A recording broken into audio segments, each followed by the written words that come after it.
La traversée du Canada s'imposait à nous pour mieux nous fondre avec toutes les splendeurs d'un pays de 10 millions de kilomètres carrés, grand comme l'Europe, qui nous surprend par la diversité de ses paysages somptueux.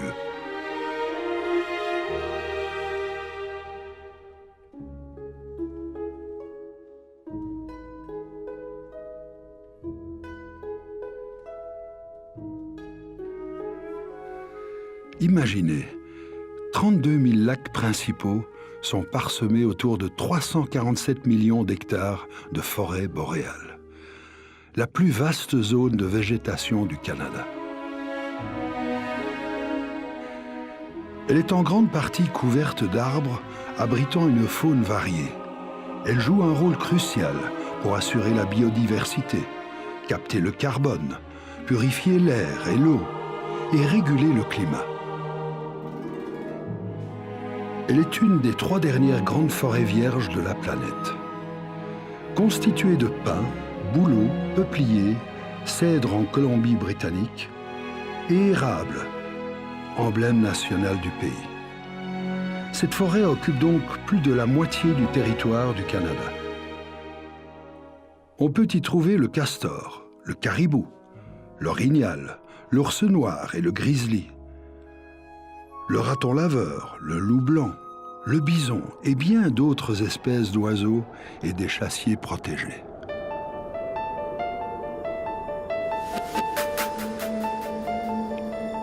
De Québec à Montréal, il n'y a qu'un pas. Mais au-delà, la traversée de l'immense et somptueux Canada nous attendait pour rejoindre Vancouver, notre destination finale.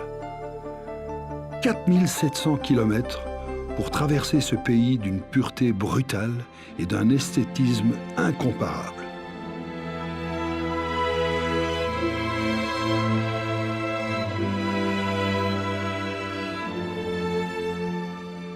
Nous nous trouvons dans une des régions les plus préservées de notre planète, où la nature inchangée nous offre des images majestueuses et spectaculaires.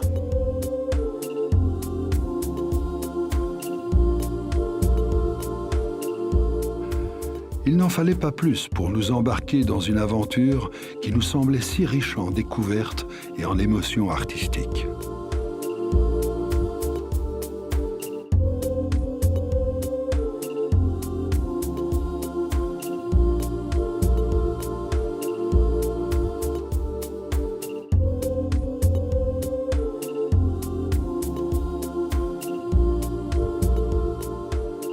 Déjà, le musée Moa des civilisations de Vancouver nous indiquait la voie de notre quête et nous proposait des œuvres étonnantes de totems et de masques qui nous rassuraient sur la qualité des œuvres que nous allions découvrir. 20 000 ans d'histoire humaine sur ce continent nous laissaient présager de découvertes encore plus surprenantes sur ces peuples d'une richesse infinie. Bonjour Karen. Nous sommes au musée d'anthropologie à Vancouver et comme vous le savez, nous essayons de tout comprendre sur la Première Nation Kwakiutl. Mais on leur donne aussi un autre nom. That's right, we say Kwakwaka'wakw. Kwakwaka'wakw. That's close. That means the speakers of the Kwakwala language. Pouvez-vous nous expliquer la signification et l'utilité du masque à transformation qu'on vient de voir? C'est le meilleur exemple pour un masque à transformation. Celui-ci s'appelle Hamatsa, le masque du corbeau. Un oiseau surnaturel qui vient d'un monde mythique. C'est le rituel d'un homme qui mange l'oiseau et c'est un événement capital pour les danses Kwakwaka'wakw. C'est une des danses les plus importantes qui raconte l'histoire d'une personne, jeune homme ou jeune femme initiée, qui quitte la communauté et sera possédée par l'esprit de l'homme qui mange l'oiseau. Et quand cette personne revient dans sa communauté, elle doit redevenir normale, mais elle est encore sauvage, et pour redevenir humaine, elle doit manger de la chair humaine. Cette danse de Hamatsa se décompose en 4 parties. Au début, l'homme est encore sauvage, mais il redevient graduellement humain au fil des 4 cycles.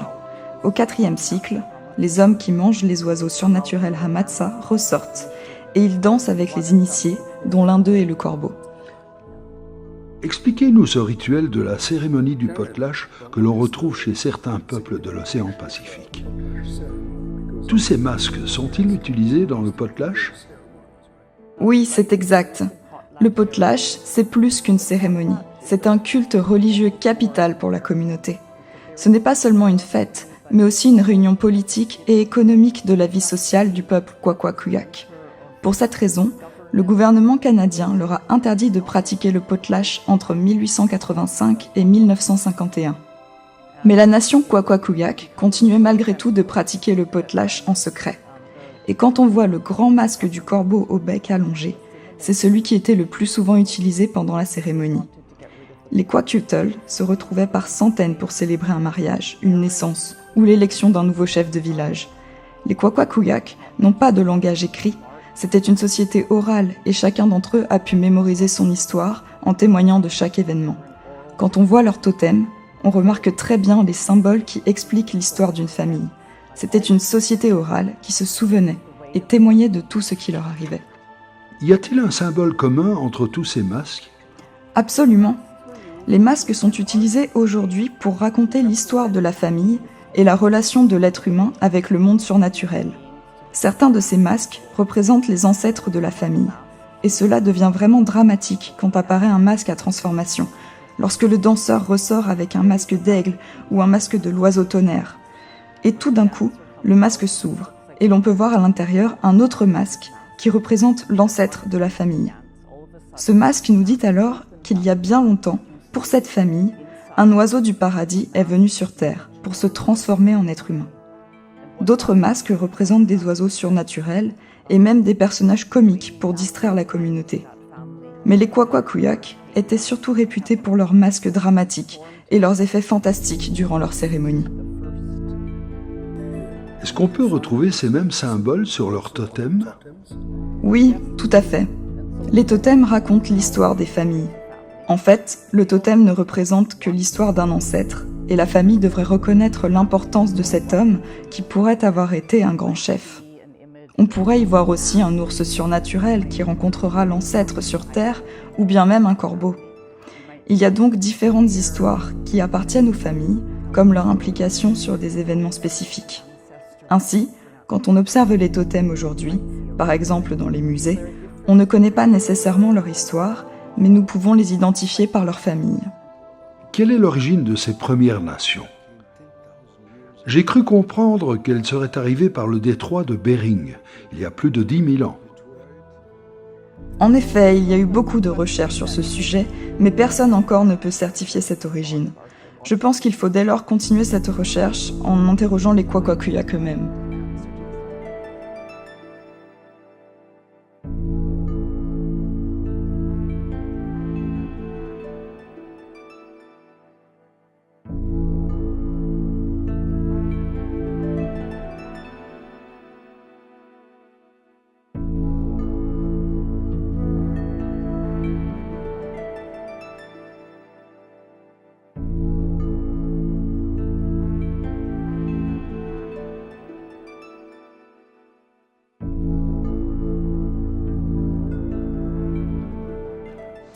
Pour parvenir au cœur de ces civilisations du passé, nous devons emprunter depuis Vancouver le ferry de Nanaimo qui, en moins d'1 heure, nous dépose sur l'île de Vancouver.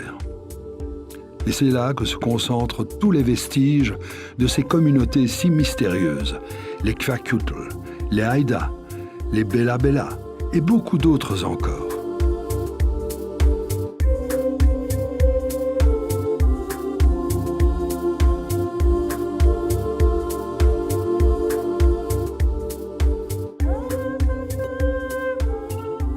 Mais que savons-nous au juste des Premières Nations qui peuplaient ces terres du bout du monde?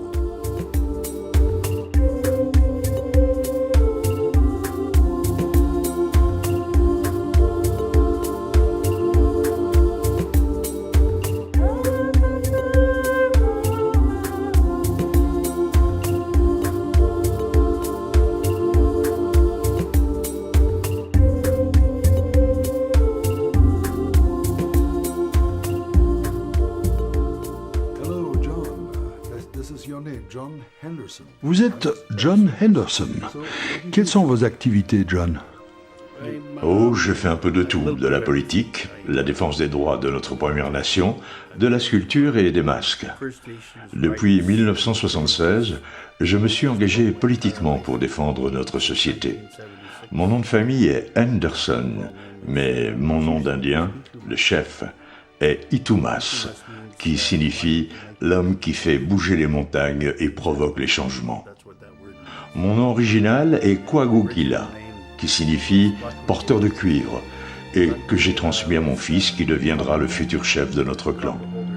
Nous suivons tous les traces de nos pères, et c'est à travers le potlatch que toutes nos traditions et cultures se transmettent à nos enfants. Vous êtes aussi un grand artiste reconnu. Vous êtes sculpteur de totems et vous avez réalisé plusieurs masques. Voulez-vous nous en parler? Oui, j'ai grandi avec mon art. Grâce à mes parents et toute ma vie, j'ai été éduqué avec cet héritage. Avec tout le respect que je dois à mes ancêtres qui ont tout appris, eux aussi, de leurs parents. J'ai le privilège de perpétuer cet art que vous pouvez voir ici. Un design qui fait partie de notre nature profonde.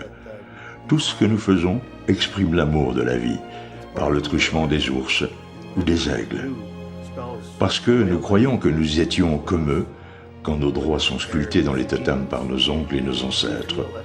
Tout ce que l'on trouve sur les masques et les totems est réel, et ce ne sont pas des utopies. Mon père avait 9 garçons, et j'étais le cadet. J'ai grandi avec mon art à travers les potlatchs et j'ai reçu, depuis que j'étais petit garçon, l'éducation de notre culture et de notre art. J'ai ainsi compris la direction que je devais prendre dans l'avenir. Je dois continuer à partager avec le reste du monde et avec notre peuple tout ce que j'ai appris. Ces principes de la vie qui sont réels et magnifiques. Comme vous l'avez constaté hier, quand nous chantions, presque tous les jours, à la fin de la journée, nous chantons et nous nous rappelons qui nous sommes. Nous nous souvenons de notre histoire et de nos pères. C'est une grande fierté pour nous, comme le cèdre que nous sculptons. Cet arbre a pour notre peuple une valeur astronomique. Le cèdre représente plus que de l'argent. C'est comme évoquer nos totems qui symbolisent la vie de nos ancêtres, mais personne, en dehors de nous, aujourd'hui, n'y croit vraiment.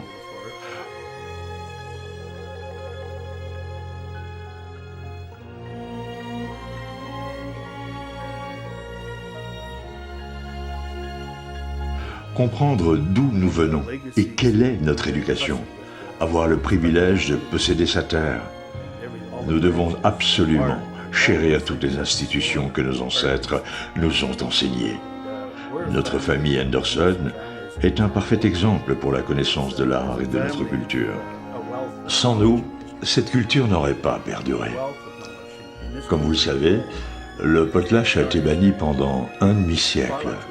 Et j'étais moi le premier à repratiquer la danse Hamatsa, qui signifie le masque du corbeau, dans un potlatch comme mon grand-père le dansait il y a 125 ans. Le totem parlant. Les pôles totems, tout cela n'est pas une légende.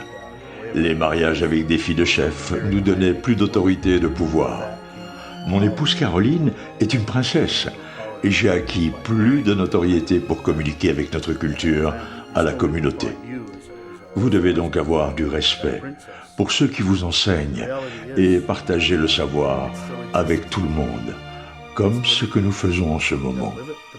Il faut le vivre pour y croire. Et moi, j'y crois grâce à la mémoire de ma mère et de mon père. Pouvez-vous nous montrer quelques œuvres d'art que vous avez réalisées? Oui, ce masque à transformation est utilisé pour la danse Hamatsa, qui, je le rappelle, signifie la danse du corbeau et qui désignera le futur chef. C'est la mutation de l'homme sauvage en oiseau qui le fait redevenir humain. C'est exactement ce que nous sommes. Nous venons tous d'un monde spirituel. Il est utilisé dans un cycle de 4 masques, et celui-ci vous montre bien la puissance de la personne qui deviendra le chef. Ça, c'est le Kukube, et il fonctionne avec le masque du corbeau. Vous voyez aussi l'emblème de l'ours, ici plus bas? C'est aussi un masque à transformation qui fait partie de la cérémonie. Vous le portez sur la tête. Oui, c'est ça. Et vous voyez ici l'aigle sur le masque que le danseur dévoile. Et c'est son esprit qui dévoile qui nous sommes. Quelle est la signification du masque en général? Un masque est le symbole des cadeaux. Tous ceux qui dansent le Hamatsa sont des professionnels. On les appelle comme cela. Il faut faire partie de la société Hamatsa pour être autorisé à danser. Ce sont uniquement les futurs chefs qui peuvent danser le Hamatsa. C'est une danse qui montre bien qui nous sommes, que nous venons d'un monde spirituel, et nos futurs chefs doivent adhérer à ce que nous sommes.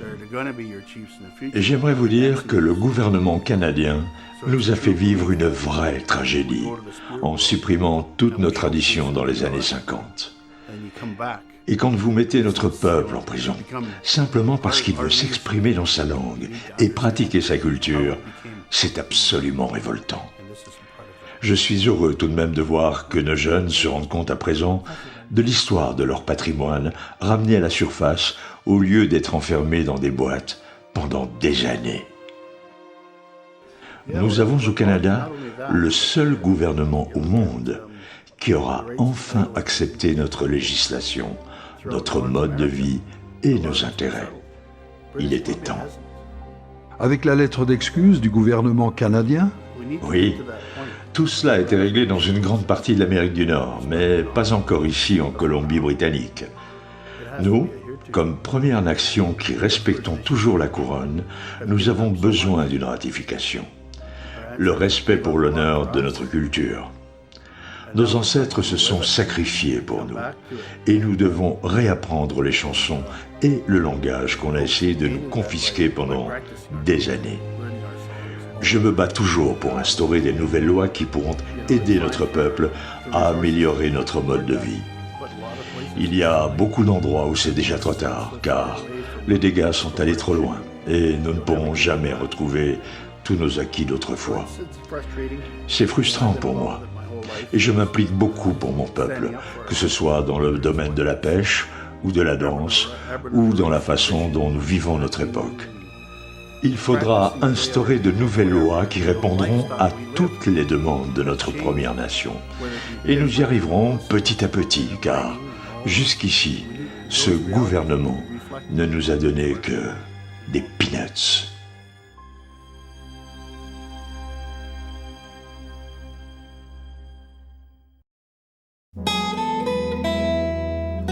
Depuis la nuit des temps, ces nations du nord-ouest canadien pêchent le saumon rouge soquet, le meilleur au monde, qui fait partie de leur fierté pour leur fumage traditionnel. Vous êtes Janice et vous, Rachel.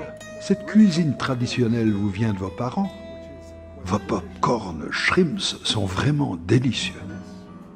Oui, je suis la mère de Rachel et cette recette me vient de ma mère et de ma grand-mère. Elle avait élevé ses 17 enfants et elle nous transmettait toutes ces recettes qu'elle avait apprises aussi de ses parents. J'adore cuisiner les produits de la mer et je perpétue cette tradition de préparer le saumon, les crevettes et la morue à notre façon. Et bien sûr, votre poisson est toujours fraîchement pêché. Rachel, comment découpez-vous le saumon? On fixe le saumon sur un grand bâton et des baguettes et il prend la forme d'un papillon. Ensuite, on le met à fumer au barbecue sur un feu de bois de cèdre qui lui donne ce goût incomparable. Vous le mettez dans le feu? Oh non, non, non! On plante le bâton dans la terre face au feu. C'est une tradition qui date de plusieurs milliers d'années. Tout le monde ne sait pas toujours comment découper et placer le saumon de la bonne manière, mais nous poursuivons très bien cette tradition, je pense. Et comment appelez-vous cette technique? C'est le glouba.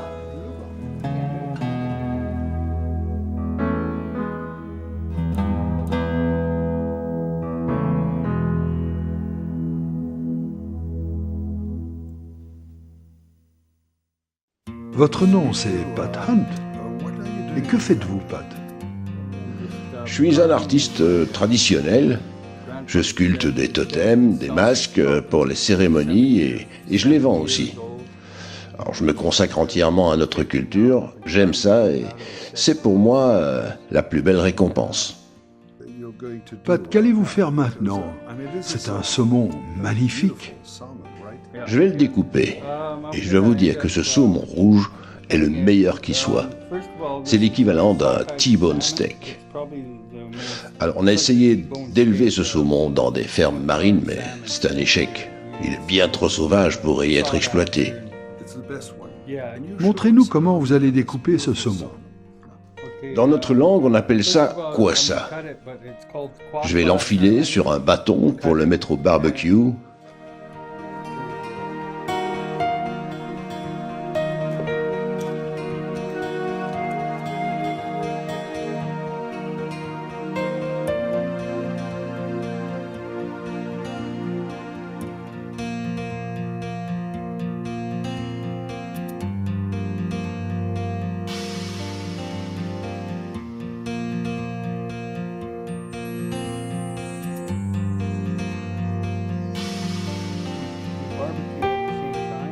J'admire votre technique, c'est comme une cérémonie.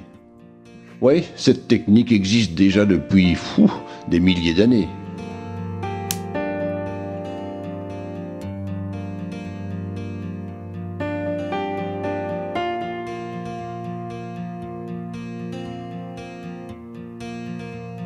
Je vais prendre une ficelle pour attacher le poisson. Le résultat de votre travail est incroyable. Le bois que vous utilisez, c'est encore du cèdre. Ça sent si bon. Et ce bois ne va pas brûler dans le barbecue. Il devient tout simplement noir, mais il ne brûlera pas comme du bois ordinaire. On utilise le cèdre rouge pour tout. Les totems aussi. C'est vraiment un cadeau qui nous a été donné par notre mère Terre. Je vais maintenant vous chanter un chant. Hamatsa, de Johnny, qui lui l'a appris de ses parents. Vous n'écrivez pas de chansons? Non, celle-ci, c'est un chant traditionnel qui nous a été transmis par notre aïeul, Sam Anderson, et puis par la mère de mon grand-père. Mais Pat, je ne me trompe pas, ce tambour représente Zonokva. Ouais, elle a enlevé les enfants du village pour les manger. Bien sûr, uniquement les enfants qui n'étaient pas sages. Ce tambour est fait avec de la peau d'ours, ce qui lui donne une meilleure sonorité.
Le long du Pacifique Nord, les premiers habitants de ces territoires parlaient plus de 30 langues différentes. Leurs descendants, les Salish, les Kwakiutl et les Haida, pratiquent toujours le potlatch, une des plus étranges cérémonies à laquelle nous aimerions assister.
Quel est le bois sur lequel vous travaillez? C'est notre cèdre rouge qu'on utilise pour le fumage du saumon, pour les totems, mais aussi pour construire les big houses, les grandes maisons et les canoës.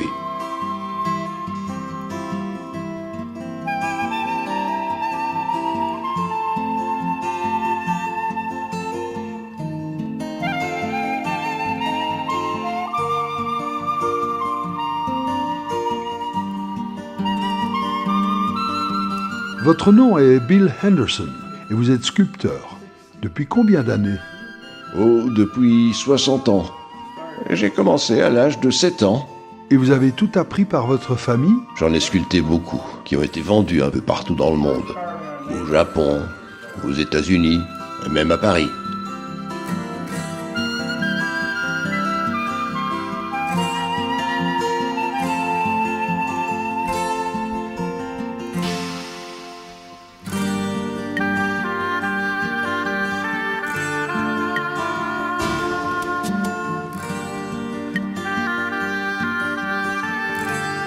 Alors vous, votre prénom c'est Carver, et vous êtes aussi sculpteur. Carver, comme on dit en anglais.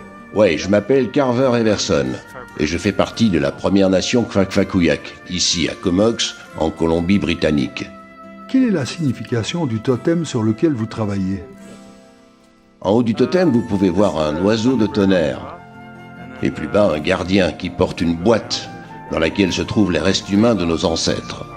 C'est un totem, et il sera planté dans un cimetière.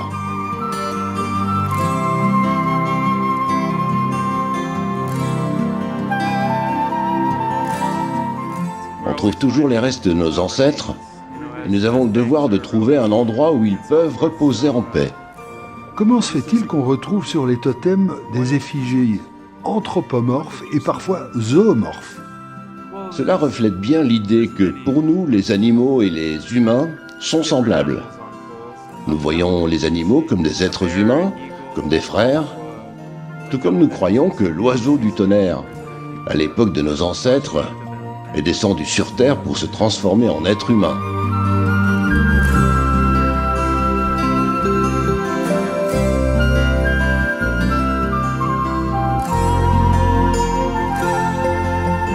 On va chercher un bon bloc de bois. On le ramène à la vie. C'est ce que j'appelle faire parler le bois. Après avoir sculpté ce bois, on va l'utiliser pour les danses, dans les cérémonies.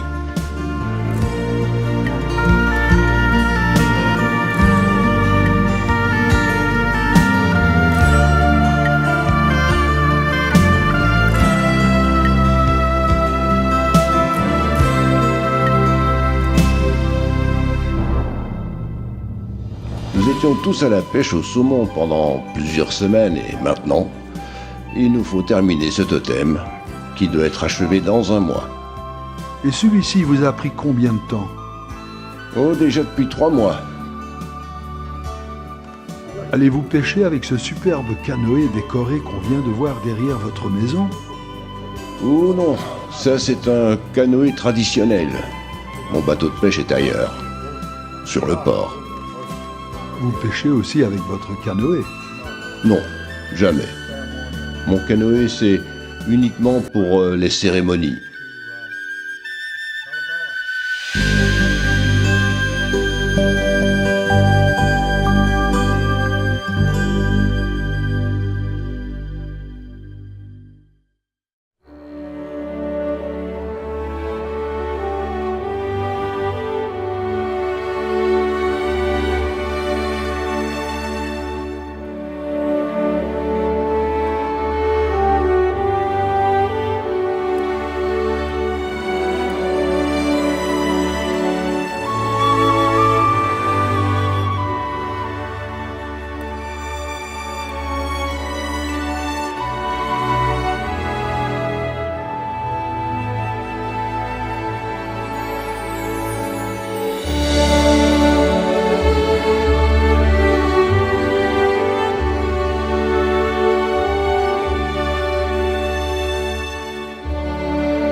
À quelques miles de Campbell River et de Comox, le musée de l'île Quadra devenait incontournable. Et c'est là que nous rencontrons Lisa Anwar, experte sur les arts et les traditions des nations de l'île de Vancouver. Bonjour Lisa, pouvez-vous nous dire où nous sommes ? Nous sommes dans le village de Cape Mudge, sur l'île de Quadra, où réside la nation Kwakwaka'wakw, entre Comox et le village de Cape Mudge, en Colombie-Britannique. J'ai entendu dire qu'on ne peut pas photographier certains de ces masques magnifiques, exposés ici au Nuyumbale Cultural Center, car il semble qu'après, ces masques ne peuvent plus être utilisés dans les potlatches. Ça dépend à quelle famille ils appartiennent. Mais elle pense que prendre des photos fait disparaître l'esprit du masque ou du totem. C'est comme le masque du corbeau, où le bec est fermé par une ficelle pour qu'il ne perde pas son esprit. Il y a beaucoup d'histoires sur le masque du corbeau. Tout dépend de la région et de la famille qui le possède.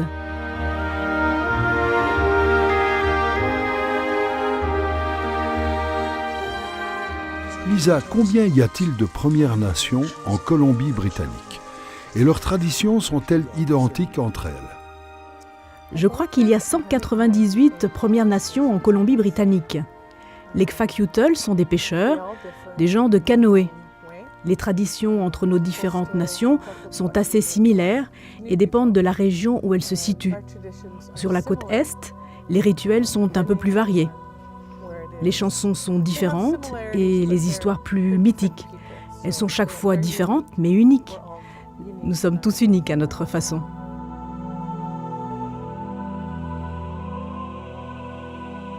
Nous avons vu un masque assez effrayant que vous appelez Dzonokwa. Pouvez-vous nous en parler ? Dzonokwa est une déesse mythique qui faisait très peur aux enfants. À la tombée de la nuit, elle marchait hors de la forêt et enlevait des petits-enfants qu'elle plaçait dans une hotte sur son dos. Ensuite, elle retournait dans la forêt et on ne revoyait plus jamais ces enfants. C'était comme un couvre-feu pour les enfants afin de les faire rentrer vite à la maison avant que Dzonokwa apparaisse. Un peu comme les ogres dans vos traditions. Elle faisait très peur. Oui, très peur. Y avait-il des guerres entre toutes ces nations ? Pas vraiment des guerres. Les clans restaient sur leur propre territoire et les seuls qui contrôlaient parfois ou arrêtaient certaines communautés étaient les Sakulutes. Mais finalement, la plupart continuèrent leur chemin vers le nord. Et dans cette région, il y a une plage où le capitaine James Cook a débarqué en 1778. C'est bien lui qui découvrit votre peuple. Tout le monde a entendu parler du légendaire capitaine Cook. Oui, c'est bien lui. Votre Dieu, vous l'appelez le Créateur. Oui, mais avant l'arrivée des missionnaires, nous avions nos légendes, comme l'oiseau de tonnerre, qui était un vrai Dieu pour nous. C'est beaucoup plus tard que les missionnaires nous ont convertis et nous avons commencé à croire en Dieu. À l'époque, nos Premières Nations n'étaient pas assez responsables pour refuser leurs enseignements. Toutes vos traditions ont été transmises par voie orale et jamais par écrit. Oui, nous étions une société orale. Nous avons appris nos danses et nos traditions par nos grands-parents ou nos parents et par les différentes cérémonies du potlatch. Ce n'est qu'à l'arrivée de Franz Boas, qui enregistrait notre langue, que notre peuple a commencé à apprendre l'alphabet phonétique international. Et de ce fait, réintroduire notre langage pour nos enfants. Et cette méthode est maintenant pratiquée dans nos écoles locales. Pouvez-vous nous parler de ces residential schools, écoles résidentielles, où les enfants ne pouvaient pas parler le langage Kwakiutl et où les cérémonies du potlatch furent interdites pendant plus d'un demi-siècle? C'est une bien longue et triste histoire. Entre 1885 et 1951, tous nos biens, les masques, les totems et les régilias nous furent confisqués et nous avons dû tout reconstruire. Et l'on voulait aussi essayer de nous empêcher de parler notre dialecte et de ce fait nous enlever notre identité. Les enfants étaient enlevés à leurs parents et placés dans ces écoles résidentielles. Ce fut une très dure épreuve pour nos parents qui parfois ne revoyaient plus jamais leurs propres enfants. Personne n'arrivait à comprendre cette situation. La dernière école a été détruite en 2014. Il y a eu beaucoup de controverses parmi la population. Certains voulaient détruire définitivement ces vestiges et d'autres les préserver. Cette période a été très douloureuse, malgré les efforts de réconciliation du gouvernement canadien qui espérait toujours pouvoir panser les plaies de notre peuple. C'est une chance à présent que les survivants de cette terrible époque apprennent à leurs enfants leurs traditions et leurs arts pour qu'ils l'enseignent à leur tour aux nouvelles générations. J'ai aussi entendu dire que vos enfants, durant cette période, étaient sévèrement punis lorsqu'ils parlaient leur langue. Il y a 30 ans, le Premier ministre canadien vous a permis de pratiquer à nouveau le potlatch. Oui, aujourd'hui notre communauté veut absolument réintroduire le potlatch. Non pas pour le show touristique, mais pour retrouver notre propre fierté, notre propre travail et surtout l'identité de notre peuple.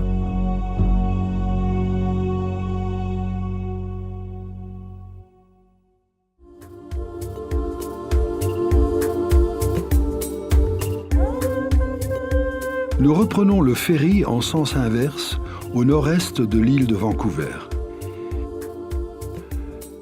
Il nous restait une dernière piste à explorer, celle du célèbre Umista Centre culturel à Alert Bay, cœur spirituel de la nation Kwakiutl.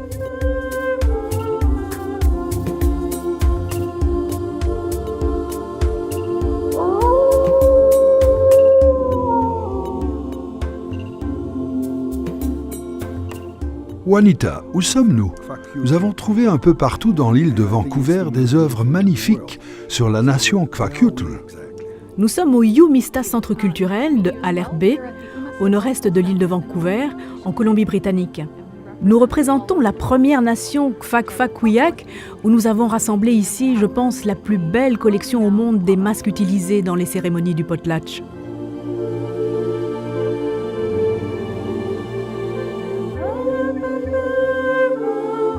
Aucune société tribale dans le monde n'a atteint un tel degré d'évocation mystique, provoquant chez le visiteur émotion et admiration. Mais ces formes, ces graphismes, cette qualité esthétique ne sont pas innocents. Ils répondent à chaque création à des mythologies bien spécifiques. Nous l'apprendrons plus tard. Les représentations anthropomorphiques et zoomorphiques, sculptées dans le bois de cèdre, restent cependant incompréhensibles pour les non-initiés.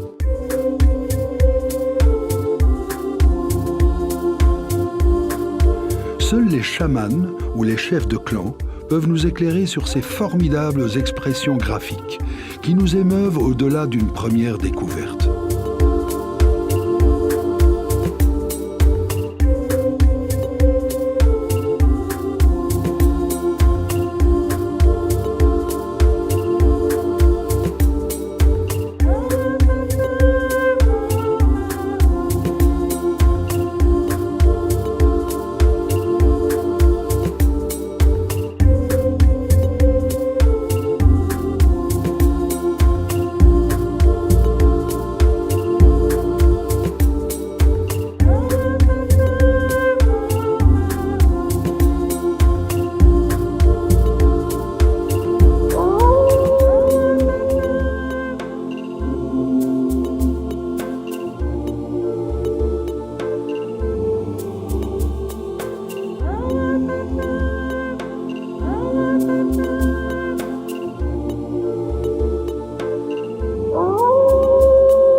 osmose entre la nature et l'homme se concrétise lors des cérémonies par l'attribution d'une cape rouge ornée de milliers de boutons.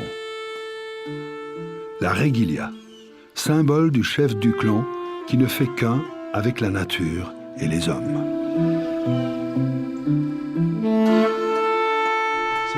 Émilie, voulez-vous nous parler de cette superbe pièce d'étoffe que vous nous avez montrée? Quel est son usage? C'est une couverture à boutons qu'on appelle Regilia et qu'on utilise dans nos cérémonies rituelles portées par notre chef. Combien de temps vous a-t-il fallu pour la fabriquer? Un peu plus que 2 mois. Et il y a là énormément de boutons. J'ai cousu là 3000 boutons.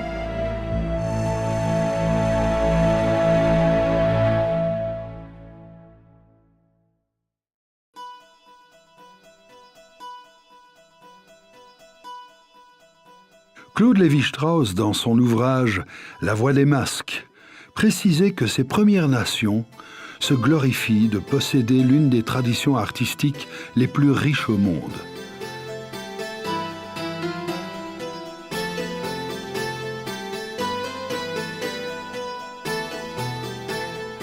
L'art de ces Indiens est un des plus beaux qu'ait produit l'humanité. Il conviendrait d'assurer leur protection au même titre que Venise ou Abu Simbel.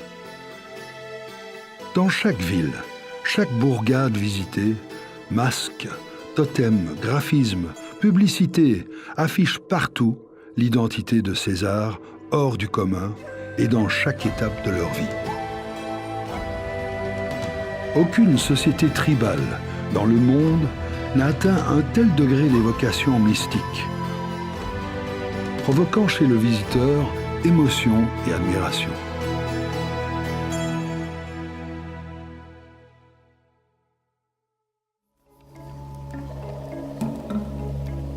Une symphonie de symboles où la nature est omniprésente.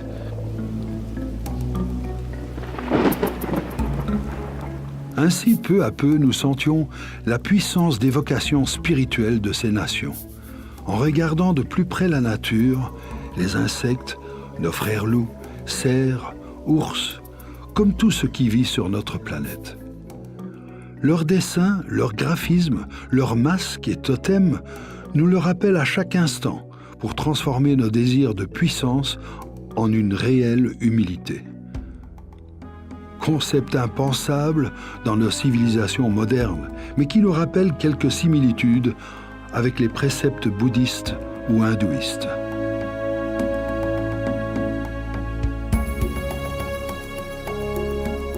Dans notre langue Kakwa, l'homme ne fait qu'un avec la terre, la mer, l'air et les êtres surnaturels. Nous sommes tous des frères. Ainsi, quand nous peignons les animaux, nous rajoutons, comme ici par exemple sur cet aigle, des sourcils humains, pour prouver que nous sommes tous de la même essence. C'est pareil pour les loups qu'on va également peindre avec des sourcils humains. Pour les baleines, nous rajouterons dans la peinture des lèvres humaines. Nous formons un seul être avec la mer, le ciel et le surnaturel. Nous ne valons pas mieux que les animaux. Nous sommes identiques dans cette fraternité. Voilà tout ce que représente un masque à transformation.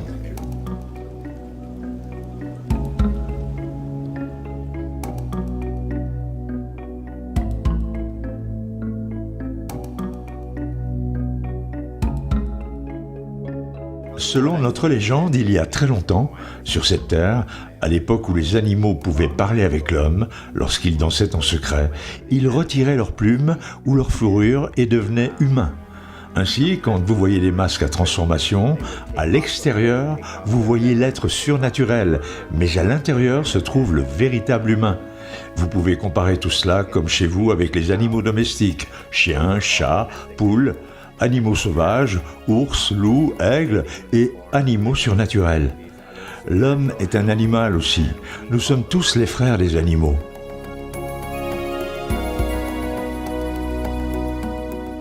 Expliquez-nous à présent le mythe de la déesse Zonokva.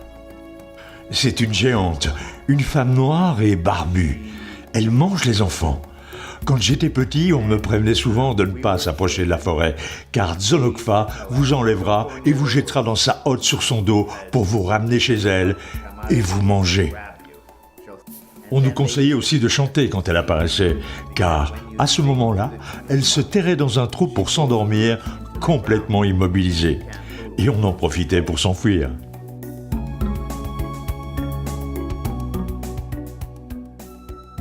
Vous possédez un rituel étrange, celui du copper maker, le faiseur de cuivre.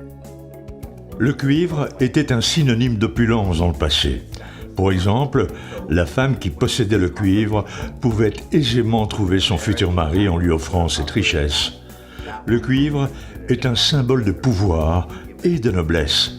Dans ma famille, nous avions 7 faiseurs de cuivre transmis par mes grands-parents.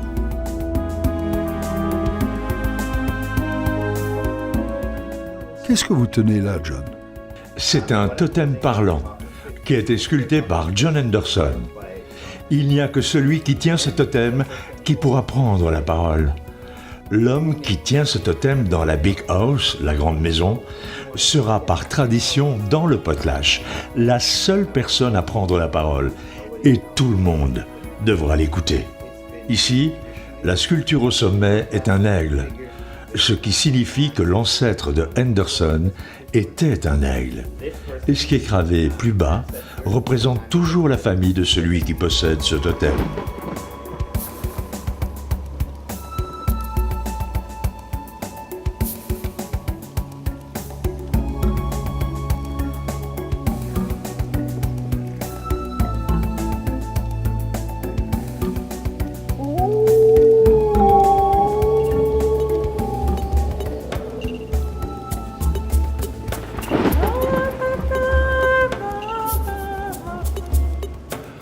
Le cri du masque, c'est le cri silencieux de toute une communauté du bout du monde.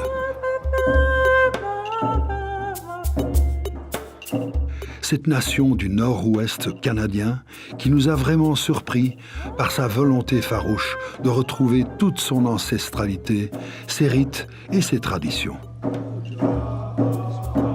Les Kwakiutl, comme les Haïda, les Salish, les Tlingits, nous ont reçus les bras ouverts, avec une générosité rarement rencontrée dans le monde occidental. Et comme le loup, le corbeau, l'ours et l'aigle, nous commencions aussi à nous sentir les frères de tout ce qui vit sur la terre, en osmose avec Mère Nature. Loin des clivages de nos sociétés modernes qui prônent le pouvoir, la supériorité sur l'autre et les conflits sociaux qui en découlent. Ces peuples d'ailleurs semblent avoir créé un monde idéal dans lequel les chefs de clan ne sont pas élus pour le pouvoir, mais bien hiérarchisés pour l'harmonie de leur vie quotidienne.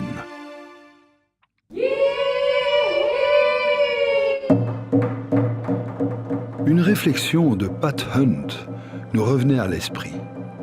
Le mot propriétaire ne nous convient pas. Nous sommes tous propriétaires de ce que nous consommons, fabriquons et partageons. Aucune haine ni jalousie ne nous sépare. Nous sommes en unité avec nos frères hommes, animaux, insectes et nos totems, nos masques, nos arts graphiques nous le rappellent à chaque instant.